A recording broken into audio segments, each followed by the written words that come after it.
This is an update on gold spot price futures and GLD Gold Trust Fund. We got this primary trend line here off the COVID crash lows, plenty of reaction to validate it on a snap of that 236 fib retracement, coinciding with the 200-day moving average and the primary trend line. And I had mentioned a breakdown below would offer objective short trade entry, and we did have that breakdown on Friday. Now, we didn't have that red candle solid close. We had dip buyers step in here a little bit before my 1789.79 price support first target, and got bought up. What we really wanted to see was a solid red candle daily close here. We didn't get it. It's still, again, we could have a potential snapback rally, which would offer another objective short trade entry, if not a dollar cost average on some of those short trade contracts. And again, I suspect a rejection there. Dip traders and bull traders want to see, and gold traders want to see a recovery and pop up right back above this primary trend line off the COVID crash lows, and a solid rebound recovery, which would be very bullish.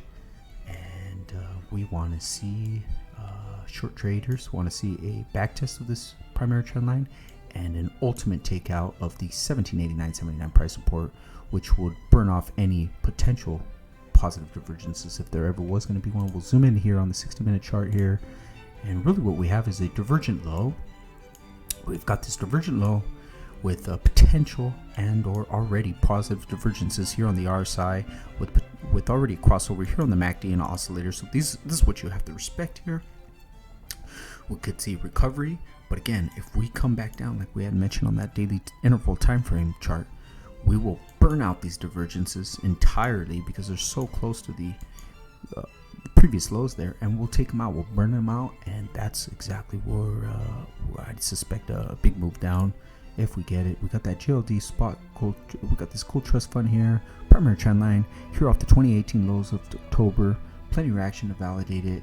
We did break down. We hit my first target at that 167.77, right to the button, right to the bullseye, and a break of that 200-day moving average as well, right off the primary trend line, coinciding with it, and that was good for a 2.13% drop. And again, if you're an active and or day trader, you could have taken this swing back up for a 1.3% pop. It's exactly where bull traders came in.